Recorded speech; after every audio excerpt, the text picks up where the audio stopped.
Hello student, welcome back to my channel Samrat Academy. Student, मेरा नाम है आकाश और मेरे प्यारे विद्यार्थियों, आज हम बात करने वाले हैं क्लास 10th विज्ञान के महत्वपूर्ण प्रश्न को लेकर। ठीक है, यह प्रश्न एग्जाम में 100% पूछे जाएंगे। जो मैं प्रश्न आप लोगों को बताने वाला हूं, अच्छे तरीके से इसको तैयार कर लो मेरे प्यारे विद्यार्थियों। 2023 बोर्ड एग्जाम में टारगेट आप लोगों का 95% का है।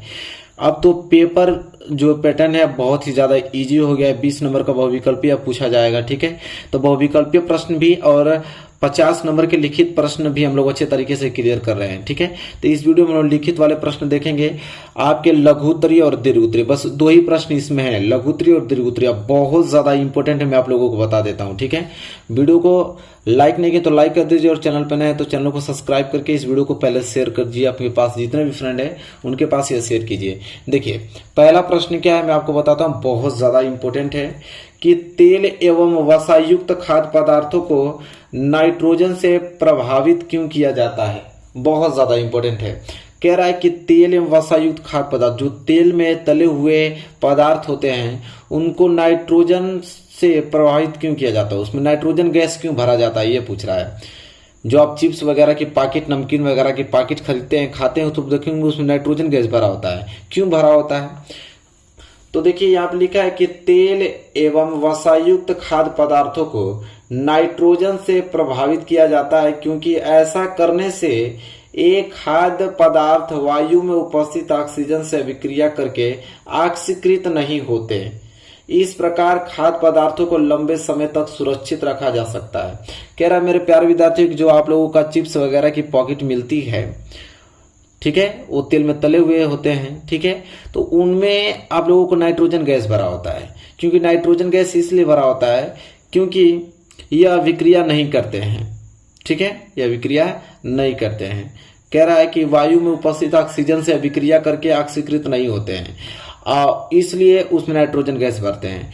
अगर उसको नाइट्रोजन गैस नहीं भरते हैं, उसको देखिए, पैकेट को आप फाड़ दीजिएगा, फाड़ के 1-2 दिन रख दीजिएगा, तो उसमें जैसे ही वायु की ऑक्सीजन जाएगी ना, तो उसमें अभिक्रिया करके उसके रंग में और गंध में क्या कर देगी, परिवर्तन कर देगी। ठीक है, तो इसलिए हम लोग नाइट्रोजन गैस भरते हैं। नाइट्रोजन गैस रिएक्शन नहीं करता है। ठीक है, इसलिए बहुत लंबे समय तक वो बना रहता है, अच्छे तरीके से खराब नहीं होता है। ठीक है, बात यह है। तो आई होप आपको क्लियर हो गया ना, फैक्चुअल चीज, जो चीज पूछा था हमने वो चीज बता दिया।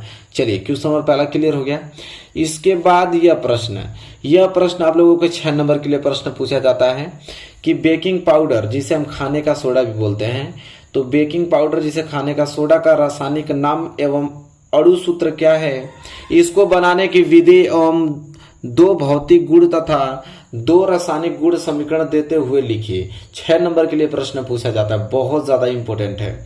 तो चलिए जानते हैं कि खाने का सोडा जो कि बेकिंग पाउडर होता है, उसका रासायनिक नाम क्या होता है, उसका अणु सूत्र क्या होता है, इसको बनाने की विधि भी देखेंगे, भौतिक गुण देखेंगे, रासायनिक गुण देखेंगे, समीकरण देखेंगे, बहुत सारी चीजें देखेंगे। देखिए, बेकिंग पाउडर का रासायनिक नाम सोडियम बाइकार्बोनेट, याद कर लीजिए। बेकिंग पाउडर का जो रासायनिक नाम होता है क्या होता है, सोडियम बाइकार्बोनेट होता है, तथा अणु सूत्र क्या होता है, NaHCO3। क्या होता है, NaHCO3। बनाने की विधि क्या होती है, इसको बनता कैसे है, तो यह सोडियम हाइड्रा ऑक्साइड के सांद्र विलयन में अधिक मात्रा में कार्बन डाइऑक्साइड प्रवाहित करने पर प्राप्त होता है। कह रहा है मेरे प्यारे विद्यार्थियों कि सोडियम हाइड्रा ऑक्साइड के जो विलयन है, उसको अधिक मात्रा में कार्बन डाइऑक्साइड गैस प्रवाहित करने पर प्राप्त होता है। जैसा कि रिएक्शन में देख पा रहे हैं आप, ये आपका है सोडियम हाइड्रोक्साइड। अब सोडियम हाइड्रोक्साइड में देखिए, हम कार्बन डाइऑक्साइड गैस क्या कर रहे हैं, प्रवाहित कर रहे हैं, तो आपको बनना है NO2CO3 प्लस जल बनना है। ठीक है, अब हम करेंगे क्या यहाँ पे कि जो आपका सोडियम कार्बोनेट और जल बनना है। अब इस सोडियम कार्बोनेट जो बनना है, इस सोडियम कार्बोनेट के पुनः फिर हम उसमें क्या करेंगे, कार्बन डाइऑक्साइड गैस प्रवाहित करेंगे, तब जाके आपका सोडियम बाइकार्बोनेट बनेगा। ठीक है, तो पहले आपको सोडियम हाइड्रोक्साइड लेना है। जैसे ही कार्बन डाइऑक्साइड उसमें गैस प्रवाहित करेंगे तो आपको सोडियम कार्बोनेट और जल मिलेगा। फिर आपको सोडियम कार्बोनेट और जल को फिर कार्बन डाइऑक्साइड गैस से प्रवाहित करेंगे, तब जाके आपको सोडियम बाइकार्बोनेट मिलेगा, जो कि आपका खाने वाला सोडा प्राप्त होगा। ठीक है, और इसे हम बेकिंग सोडा भी कहते हैं, इसे हम बेकिंग सोडा भी कहते हैं। क्लियर? चलिए, यहां तक क्लियर हो गया। अब देखिए इसी में अब इसका पढ़ेंगे गुण। क्या पढ़ेंगे कि इसके गुण क्या है। चलिए गुण देखिए इसके। तब पहला गुण है कि यह एक सफेद क्रिस्टलीय जल में अल्प विलेय पदार्थ है। कह रहा है कि यह एक सफेद क्रिस्टलीय जल में अल्प विलेय पदार्थ है। दूसरा, इसका जलीय विलयन क्या होता है, अम्लीय होता है। और तीसरा इसका गुण है कि इसको गर्म करने पर, मतलब सोडियम बाइकार्बोनेट को गर्म करने पर यह सोडियम कार्बोनेट मतलब धावन सोडा में टूट जाता है तथा कार्बन डाइऑक्साइड गैस निकलता है। जैसे में देखिए ये आपका सोडियम बाइकार्बोनेट है और सोडियम बाइकार्बोनेट को जैसे हम गर्म कर रहे हैं तो देखिए सोडियम कार्बोनेट जो कि धावन सोडा होता है और जल और कार्बन डाइऑक्साइड गैस बन के ऊपर उड़ जाता है। ठीक है, यह इसका गुण हो गया। चौथा गुण इसका यह है कि यह तनु अम्लों के साथ क्रिया करके लवण जल तथा कार्बन डाइऑक्साइड गैस निकालता है। करा यह तनु अम्लों के साथ क्रिया करके क्या बनाता है, लवण जल तथा कार्बन डाइऑक्साइड गैस निकालता है। देखिए ये आपका सोडियम बाइकार्बोनेट है, तनु अम्ल हाइड्रोक्लोरिक अम्ल के साथ अभिक्रिया करके देखिए NaCl जो कि लवण होता है जल बना रहा है और कार्बन डाइऑक्साइड गैस निकल रहा है। तो यह था पूरा का पूरा हमने आप लोगों को बता दिया अच्छे तरीके से। ठीक है, कोई डाउट नहीं होना चाहिए। क्लियर हो गया आप लोगों को कि धावन सोडा बेकिंग सोडा का रासायनिक नाम, अणु सूत्र, उसके बनाने की विधि, हमने भौतिक गुण, उसके रासायनिक गुण के समीकरण सब कुछ देख लिया। चलिए अगला प्रश्न जो इंपॉर्टेंट है वो है धावन सोडा का। अभी हमने क्या देखा, बेकिंग सोडा, ठीक है, जो कि खाने वाला सोडा था। अब हम देखेंगे कि धावन सोडा बनाने का रासायनिक समीकरण तथा इसका एक उपयोग भी लिखिए। तो चलिए देखते हैं कि धावन सोडा कैसे बनता है। अभी हमने देखा था कि धावन सोडा कैसे बनता है, जब हम सोडियम बाइकार्बोनेट को गर्म करते हैं तो सोडियम कार्बोनेट बन जाता है। ठीक है, तो ये कैसे होगा, देखिए इसको सुनिए। कह रहा है कि धावन सोडा बनाने का रासायनिक समीकरण तथा इसका एक उपयोग लिखेंगे कि धावन सोडा का रासायनिक नाम जो होता है वो सोडियम कार्बोनेट व अणु सूत्र इसका होता है Na2CO3 10H2 होता है। धावन सोडा का रासायनिक जो नाम होता है क्या होता है, सोडियम कार्बोनेट, अणु सूत्र क्या होता है Na2CO3 10H2 होता है। कह रहा है कि कास्टिक सोडा के सांद्र विलयन में कार्बन डाइऑक्साइड गैस प्रवाहित करने पर सोडियम कार्बोनेट का विलयन प्राप्त होता है, जिसका वाष्पन करने पर सोडियम कार्बोनेट के क्रिस्टल प्राप्त होते हैं। देखिए कह रहा है कि जो कास्टिक सोडा होता है सोडियम हाइड्रोक्साइड NaOH, तो सोडियम हाइड्रोक्साइड में जैसे ही कार्बन डाइऑक्साइड गैस हम प्रवाहित करेंगे तो आपको सोडियम कार्बोनेट मिलेगा, NO2CO3 और जल मिलेगा। ठीक है, चलिए क्लियर। कह रहा है सोडियम कार्बोनेट को कपड़े धोने का सोडा तथा सोडा एस के नाम से भी जाना जाता है। यहां तक क्लियर हो गया। देखिए सोडियम कार्बोनेट क्या होता है, यहां पे दो चीजें लिखेंगे इसकी क्रियाएं कि BaCl2 बेरियम क्लोराइड, जैसे सोडियम कार्बोनेट बेरियम क्लोराइड से क्रिया करता है तो क्या बनाता है, कराइए बेरियम क्लोराइड को बेरियम कार्बोनेट में बदल देता है।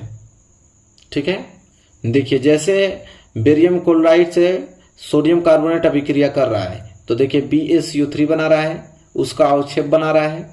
ठीक है, और क्या बना रहा है, NaCl बना रहा है। इसके बाद दूसरा होता है कि SO2 से क्रिया करके, देखिए जैसे आपका सोडियम कार्बोनेट है, जैसे SO2 से क्रिया करता है तो इसके विलयन में SO2 गैस प्रवाहित करने पर वो क्या बनाता है, सोडियम सल्फाइड बनाता है तथा सोडियम बाइसल्फाइड बनाता है। दो चीजें बनाता है। देखिए NO2CO3 आपका सोडियम कार्बोनेट है, सोडियम कार्बोनेट में जैसे ही SO2 हम प्रवाहित कर रहे हैं तो देखिए सोडियम सल्फाइड बना रहा है, कार्बन डाइऑक्साइड गैस बनकर उड़ जाएगी, सोडियम सल्फाइड। इसके बाद देखिए आपको यहाँ पे मिलेगा कि सोडियम कार्बोनेट के साथ थोड़ा जल मिला देंगे और इसके बाद इसमें SO2 गैस प्रवाहित करेंगे तो आपका सोडियम बाइसल्फाइड बनाएगा, NaHCSO4 बनाएगा और गैस बनके उड़ जाएगा, कार्बन डाइऑक्साइड गैस। ठीक है, क्लियर हो गया आप लोगों को। चलिए क्लियर हो गया होगा अच्छे तरीके से। आगे अगर हम बात करें तो आगे यहाँ पे उपयोग है कि इसका प्रयोग कपड़े धोने के लिए जल की कठोरता दूर करने में किया जाता है, सोडियम कार्बोनेट का। क्लियर हो गया यह प्रश्न। चलिए अगला प्रश्न देखिए क्या है। अगला प्रश्न है कि प्लास्टर ऑफ पेरिस किसे कहते हैं, इसे बनाने की विधि, गुण व उपयोग बताइए। चलिए जानते हैं कि प्लास्टर ऑफ पेरिस होता क्या है और इसे बनाने की विधि हम देखेंगे, गुण भी देखेंगे, उपयोग भी देखेंगे। तो देखिए लिखेंगे जिप्सम को, जो जिप्सम होता है जिप्सम को अगर 120 या 130 डिग्री सेल्सियस पर गर्म कर दें तो आपको प्लास्टर ऑफ पेरिस बन जाता है। बनाने की विधि देखिए, ये जिप्सम है CaSO4 2H2O, ठीक है, ये जिप्सम का सूत्र होता है। और जिप्सम को देखिए 120 से 130 डिग्री सेल्सियस पर गर्म कर रहे हैं तो प्लास्टर ऑफ पेरिस बनना है, ठीक है। CaSO4 होल ट्वाइस IH2O, ये आपका प्लास्टर ऑफ पेरिस और जेल बना रहा है, ठीक है। तो जिप्सम को 120 से 130 डिग्री सेल्सियस पर गर्म करने पर प्लास्टर ऑफ पेरिस बनता है। इसके गुणधर्म क्या है? तो पहला है कि प्लास्टर ऑफ पेरिस सफेद रंग का चूर्ण है जो तेज गर्म करने पर CaSO4 में बदल जाता है, ठीक है, कैल्शियम सल्फेट में बदल जाता है। देखिए प्लास्टर ऑफ पेरिस एक सफेद रंग का चूर्ण है, ये प्लास्टर ऑफ पेरिस है। इसको ज्यादा गर्म कर देंगे तो कैल्शियम सल्फेट बना देगा और जेल बना देगा। तो जेल तो यहाँ पे उड़ जाएंगे और कैल्शियम सल्फेट मिल जाएगा आप लोगों को, ठीक है। ये तो पहला गुण था इसका। दूसरा गुण इसका क्या है भाई कि दूसरा गुण यहाँ पे नोट कीजिए, दूसरा गुण है। दूसरा गुण है कि प्लास्टर ऑफ पेरिस की जल से क्रिया कराने पर ऊष्मा उत्पन्न होती है और वह शीघ्रता से जिप्सम में बदलकर जम जाता है। इस क्रिया को प्लास्टर ऑफ पेरिस का जमना कहते हैं। कह रहा है कि प्लास्टर ऑफ पेरिस को, ठीक है, अगर जल के साथ अभिक्रिया कराएं, ठीक है, जल मिला के उसको गर्म करें तो जल तो वहां पे ऊष्मा बन के उड़ जाएगा और आपको प्राप्त हो जाएगा जिप्सम। क्या प्राप्त हो जाएगा? जिप्सम प्राप्त हो जाएगा, ठीक है। उपयोग कहाँ किया जाता है जिप्सम प्लास्टर ऑफ पेरिस का? तो शल्य चिकित्सा में प्लास्टर करने पे जो प्लास्टर को हड्डियां टूट जाती है तो प्लास्टर किया जाता है ना, उसमें प्रयोग किया जाता है। और मूर्तियां व खिलौने बनाने में किया जाता है। किसका? प्लास्टर ऑफ पेरिस का प्रयोग, ठीक है। यह प्रश्न भी क्लियर हो गया। ये भी 6 नंबर के लिए प्रश्न पूछे जाते हैं, ठीक है, मतलब दीर्घ उत्तरीय की बात कर रहा है 7 नंबर के लिए। ये भी 7 नंबर के लिए प्रश्न पूछा जाता है, जो मैं प्रश्न बताने वाला हूं आप लोगों को अगला, कि धातुओं की सक्रियता श्रेणी क्या है? हाइड्रोजन से अधिक सक्रिय एवं दूसरा कम सक्रिय, ऐसे एक एक धातु का नाम लिखिए, ठीक है। तो भैया चलिए देखते हैं कि धातु की सक्रियता श्रेणी क्या है, बहुत ज्यादा इंपॉर्टेंट है। और हाइड्रोजन से अधिक सक्रिय, दूसरा कम सक्रिय, ऐसे एक एक धातु का नाम भी बताना है। तो लिखेंगे कि धातुओं की सक्रियता श्रेणी, जिसे विद्युत रासायनिक श्रेणी भी कहते हैं। तो धातुओं की सक्रियता श्रेणी वह सूची है जिसमें धातुओं को क्रियाशीलता के अवरोही क्रम में व्यवस्थित किया जाता है। विस्थापन के प्रयोगों के बाद निम्न श्रेणी को विकसित किया गया है, जिसे सक्रियता श्रेणी कहते हैं। सक्रियता श्रेणी को अवरोही क्रम में बताया गया है, ठीक है। अवरोही मतलब घटते क्रम में, ऊपर से जैसे जैसे नीचे तरफ जाएगा उसकी क्रियाशीलता अभिक्रियाशीलता क्या होती, घटती जाएगी।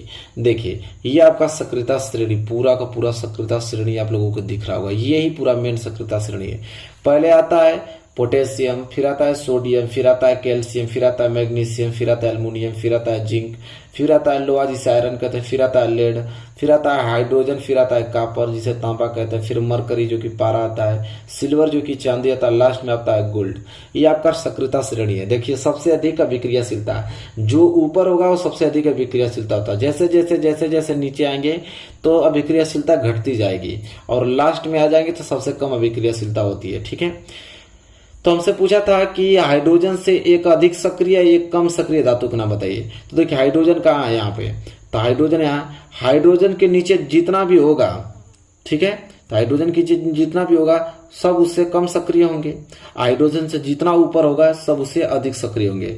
तो हाइड्रोजन से ऊपर 1 2 3 4 5 6 7 8 ऐसे हैं एलिमेंट्स जो कि अधिक सक्रिय हैं हाइड्रोजन से। तो कोई भी नाम लिख सकते हैं। लिखे जैसे मैंने मैग्नीशियम का लिख दिया है कि हाइड्रोजन से अधिक सक्रिय धातु मैग्नीशियम है, वह कम सक्रिय धातु कॉपर है। नीचे आपका कॉपर है तो कॉपर कम सक्रिय है। मरकरी भी लिख सकते हैं, सिल्वर भी लिख सकते हैं, गोल्ड भी लिख सकते हैं, ठीक है। इसके नीचे से कुछ भी लिख सकते हैं जो इससे कम सक्रिय है। नीचे कम सक्रिय, ऊपर अधिक सक्रिय है, ठीक है।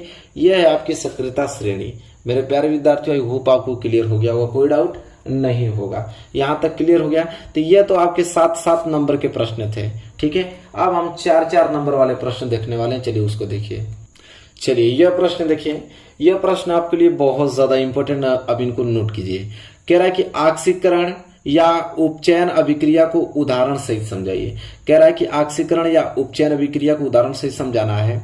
लिखेंगे वह रासायनिक अभिक्रिया जिसमें ऑक्सीजन में वृद्धि या हाइड्रोजन में कमी हो तो ऐसी अभिक्रिया को ऑक्सीकरण अभिक्रिया कहते हैं। कह रहा है कि ऑक्सीकरण अभिक्रिया इसे कहते हैं जिसमें ऑक्सीजन की वृद्धि हो और हाइड्रोजन की कमी हो। या तो ऑक्सीजन जुड़ेगा या तो हाइड्रोजन की कमी हो सकती है, ये दोनों कंडीशन होगा तो ऐसे अभिक्रिया को हम ऑक्सीकरण अभिक्रिया कहते हैं। जैसे देखिए ये कापर को हम वायु की उपस्थिति में जलाते हैं तो कापर ऑक्साइड बनता है। तो देखिए कापर यहाँ पे अकेला था और यहाँ देख पा रहे हैं तो कापर में ऑक्सीजन जुट गया, मतलब कापर ऑक्साइड में क्या हो रहा है, उपचयन हो रहा है। तो मतलब कौन सी विक्रिया कहलाएगी, ऑक्सीकरण या उपचयन विक्रिया कहलाएगी। बहुत ज्यादा इंपॉर्टेंट है, हमेशा एग्जाम में यह प्रश्न पूछे जाते हैं, ठीक है। जो मैं प्रश्न आपको बता रहा हूं अच्छे तरीके से इसे तैयार कर लो। अगला प्रश्न देखिए क्या है, अगला प्रश्न यह है कि प्लास्टर ऑफ पेरिस, अभी हम लोग देखे ना प्लास्टर ऑफ पेरिस कैसे बनना था। तो कह रहा है कि प्लास्टर ऑफ पेरिस को आर्द्र रोधी बर्तन में क्यों रखा जाना चाहिए, इसकी व्याख्या कीजिए। कह रहा है या तो प्रश्न इस प्रकार भी पूछ लेता है कि प्लास्टर ऑफ पेरिस का जलयोजन अभिक्रिया लिखिए। मतलब कह रहा है कि आर्द्र रोधी बर्तन में क्यों रखा जाता है, जिसमें पानी नहीं हो, जिसमें वायु, आर्द्र रोधी मतलब कि जिसमें वायु जो हो नहीं आ पाए, जिसमें पानी के संपर्क में नहीं आ पाए, ठीक है।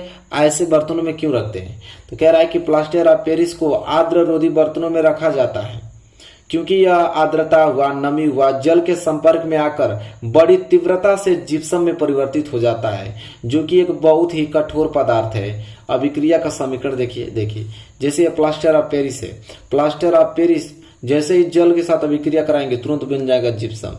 इसलिए हम लोग क्या करेंगे, आज जिप्सम क्या है, कठोर पदार्थ है, इसलिए हम लोग वायु रोधी या आर्द्र रोधी बर्तनों में रखते हैं किसको, प्लास्टर ऑफ पेरिस को, ताकि वो तुरंत नमी अगर पाएगा, जल पाएगा, तुरंत बना देगा इसको जिप्सम।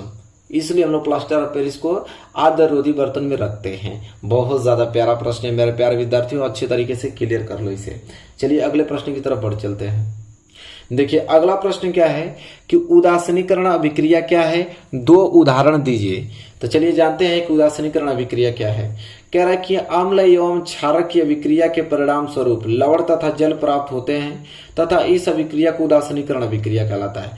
कह रहा है कि अगर अम्ल है एक क्षार, अगर अम्ल और क्षार आपस में अभिक्रिया करके लवण तथा जल बनाए, इसी अभिक्रिया को हम उदासीनीकरण अभिक्रिया कहते हैं। देखिए NaO या सोडियम हाइड्रोक्साइड जो कि क्षार है और HCl जो कि हाइड्रोक्लोरिक अम्ल है, ये दोनों आपस में पानी में घुले हुए हैं और आपस में अभिक्रिया करके बना रहे हैं लवण।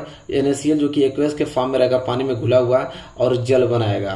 तो ऐसी अभिक्रिया क्या होता है, उदासीनीकरण अभिक्रिया कहलाता है, जो अम्ल और क्षार मिलकर लवण तथा जल बनाए। कितना सिंपल है, 2 लाइन का आंसर है। चलिए अगला प्रश्न देखिए, अगला प्रश्न यह है कि निस्तापन तथा भर्जन में क्या अंतर है। कह रहा है कि निस्तापन तथा भर्जन में अंतर बताइए। तो भाई सिंपल है, निस्तापन में अयस्क को हम निम्न ताप पर वायु की अनुपस्थिति या कम मात्रा में गर्म किया जाता है, जबकि भर्जन वहीं पे, भर्जन में क्या होगा, तो भर्जन में अयस्क को हाई टेम्परेचर पे बिना पिघलाए वायु की नियंत्रित मात्रा में गर्म किया जाता है। वहां पे क्या होता है कि कम टेम्परेचर होता है, वायु की अनुपस्थिति में अगर हम गर्म करेंगे तो निस्तापन कहलाएगा। भर्जन में हाई टेम्परेचर और वायु की नियंत्रित मात्रा में गर्म करते हैं तो ये आपका भर्जन कहलाता है। सिंपल, कितना इजी है। चलिए अगला प्रश्न देखिए, अगला प्रश्न यह है कि हमारे पाचन में अम्ल की भूमिका क्या है, वर्णन कीजिए। जो HCl अम्ल पाया जाता है हमारे पेट में, तो उसका हमारे पाचन में क्या भूमिका है, ये पूछ रहा है। तो सिंपल यह है कि हमारे अमाशय में उपस्थित हाइड्रोक्लोरिक अम्ल एक अम्लीय माध्यम तैयार करता है जो पेप्सिन एंजाइम की क्रिया में सहायक होता है। किसके, पेप्सिन एंजाइम की क्रिया में सहायता करता है और यह भोजन में उपस्थित कीटाणुओं को भी क्या करता है, नष्ट करता है। जो भोजन में बैक्टीरिया वगैरह पहुंच जाती है उसको नष्ट करता है HCl। ठीक है, सिंपल। चलिए अगला प्रश्न देखते हैं। अगला प्रश्न इंपोर्टेंट है, सब प्रश्न इंपोर्टेंट, इसको अच्छे तरीके से तैयार कर लो। शोषण को परिभाषित कीजिए। कह रहे कि शोषण क्या है, तो शोषण क्या है कि शोषण वह क्रिया है जिसमें कोशिका के अंदर कार्बनिक यौगिकों प्राय ग्लूकोज का ऑक्सीकरण होता है। इस क्रिया में कार्बन डाइऑक्साइड तथा ऊर्जा उत्पन्न होती है। इस ऊर्जा को विशेष एटीपी अणुओं में विभवीय ऊर्जा के रूप में संचित किया जाता है। शोषण यह होता है कि जो हम लोग भोजन खाते हैं तो भोजन हमारे छोटी आंत में ग्लूकोज के फॉर्म में इकट्ठा हो जाता है। ठीक है, अब जो हम सांस लेते हैं तो सांस के माध्यम से जो ऑक्सीजन जाता है तो ऑक्सीजन ग्लूकोज के साथ अभिक्रिया कर लेगा। जो ग्लूकोज के साथ अभिक्रिया करके कार्बन डाइऑक्साइड गैस बनाएगा, जल बनाएगा और 673 किलो कैलोरी ऊर्जा बनाएगा, जिससे हम लोग अच्छे तरीके से एनर्जी मिलेगी हम लोगों को। यह है आपका शोषण। सिंपल, क्लियर है। चलिए अगले प्रश्न की तरफ बढ़ चलते हैं।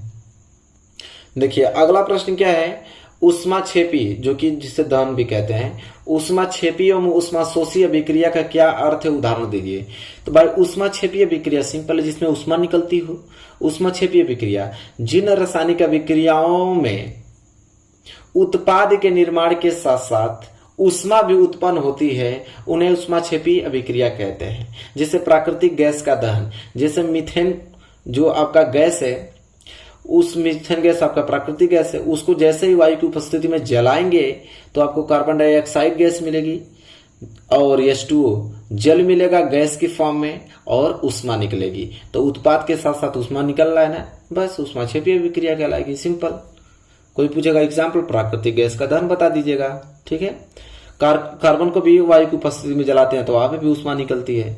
फिर देखिए ऊष्माशोषी अभिक्रिया। ऊष्माशोषी मतलब जिसमें ऊष्मा की आवश्यकता हो, जिसे जलाने के लिए ऊष्मा लगे, ठीक है, उसे ऊष्माशोषी अभिक्रिया कहते हैं। जिन रासायनिक अभिक्रियाओं में ऊर्जा अवशोषित होती है उन्हें ऊष्माशोषी अभिक्रिया कहते हैं। जैसे यहाँ पे देखिए, ये आपका नाइट्रोजन है, नाइट्रोजन ऑक्सीजन के साथ अभिक्रिया करके यहाँ पे NO बना रहा है और यहाँ से ऊष्मा निकल रही है। या तो इसको ऐसे लिख देंगे कि नाइट्रोजन को जलाने के लिए ऊष्मा की पहले आवश्यकता पड़ेगी, तब जाके ये NO की फॉर्म में चेंज होगा। सिंपल। तो पहले ऊष्मा की आवश्यकता पड़ी, ऊष्मा अवशोषित हो रही है, यहाँ पे ऊष्मा खर्च हो रही है, ऊष्माशोषी अभिक्रिया कहलाएगा। ऊष्माक्षेपी ऊष्माशोषी बहुत इंपॉर्टेंट टॉपिक है, पूछता है हमेशा, ठीक है। अगला प्रश्न, ये प्रश्न बहुत ज्यादा इंपॉर्टेंट है कि नेत्र की समंजन क्षमता से अभिप्राय है, कि नेत्र की समंजन क्षमता से क्या समझते हैं। तो देखिए नेत्र की वह क्षमता जिसके कारण वह अपनी फोकस दूरी को समायोजित करके निकट तथा दूरस्थ वस्तुओं को फोकसित कर लेता है, नेत्र की समंजन क्षमता कहलाता है। कह रहा है कि नेत्र की समंजन क्षमता वह है कि चाहे वो वस्तु दूर रखी रहे चाहे नजदीक रखी रहे, उसको स्पष्ट देख लेता है, उसको फोकसित करके स्पष्ट देखने की क्षमता ही नेत्र की समंजन क्षमता कहलाता है। जैसे ये कोई वस्तु दूर है, उसको अचानक से एक बार आपकी आंखों के नजदीक में लेके जाऊंगा तो आपकी आंखें तुरंत देख नहीं पाएंगी। उसको पहले आपका जो समंजन क्षमता है आपके फोकस दूरी को समायोजित करेगा, फिर कुछ सेकंड बाद आप उसको अच्छे से देख पाओगे। तो आंखों को छोटा होना, आंखों का बड़ा होना, ठीक है, उसकी फोकस दूरी को कम करना, ये नेत्र की समंजन क्षमता के कारण ही होता है, ठीक है। तो आई होप क्लियर हो गया होगा। इसके बाद अगला पॉइंट जो है, अगला जो क्वेश्चन मोस्ट इंपोर्टेंट है वो है कि पूर्ण रूप भवन का क्या तात्पर्य, उदाहरण सहित समझाइए। पूर्ण रूप भवन क्या है। तो देखिए बहुत ज्यादा इंपॉर्टेंट ये टॉपिक है पूर्ण रूप भवन। कह रहा है स्पंज हुआ, हाइड्रा आदि जीवों को 2 या 2 से अधिक भागों में काटने पर प्रत्येक भाग अपनी कमियों को पूरा करके एक पूर्ण जीव बना लेता है। इसी प्रकार केचुआ, सितारा, मछली आदि भी शरीर का अधिकांश भाग दोबारा बना लेता है। पूर्ण रूप भवन के कारण हाइड्रा की 1 से अधिक जातियों के कटे हुए शरीर आपस में जुड़े जा सकते हैं। इस क्रिया को रोपण कहते हैं। देखिए सिंपल जो पूर्ण रूप भवन है उसका मैटर बता रहा हूं। जैसे ये आप लोगों का स्पंज या हाइड्रा, मान लीजिए छोटा एक जीव होता है, उसको अगर मैं 20 टुकड़ों में भी काट दूंगा ना तो 20 टुकड़ा बन जाएगा। तो वो 20 टुकड़ा अलग अलग टुकड़ा अपना पूर्ण जीवन बना लेगा, अपना पूर्ण जीव एक धारण कर लेगा। ये नहीं कि काटने से मर नहीं जाएगा, काट देंगे 20 टुकड़े में 20 आपका हाइड्रा बन जाएगा। समझ रहे हैं, ये बात है। और कह रहा है कि पूर्ण रूप भवन के कारण हाइड्रा की 1 से अधिक जातियां, हाइड्रा के बहुत अनेक जातियां हैं। तो मान लीजिए कि एक हाइड्रा की यह जाति है और एक हाइड्रा की यह जाति है, तो अगर मैं इसको आधा भाग काट लूं और इसका आधा भाग काट लूं और इन दोनों को जोड़ूंगा ना, तब भी एक आप लोगों का जीव बन जाएगा। और इस क्रिया को हम रोपण कहते हैं, ठीक है। तो ये क्लियर हो गया होगा आप लोगों को। तो मेरे प्यारे विद्यार्थियों, आई होप जितना मैं मोस्ट इंपोर्टेंट क्वेश्चन बताए और वो तैयार कर लेते हैं। 100% 2023 बोर्ड एग्जाम में पूछा जाएगा। तैयार कर लीजिए। वीडियो कैसी लगी बताइए। वीडियो अच्छी लगी है तो प्लीज लाइक कीजिए और चैनल पर नए हैं तो चैनल को सब्सक्राइब करके बेल आइकन को प्रेस कर लीजिए। मिलेंगे एक प्यारे से नेक्स्ट वीडियो में, तब तक के लिए धन्यवाद।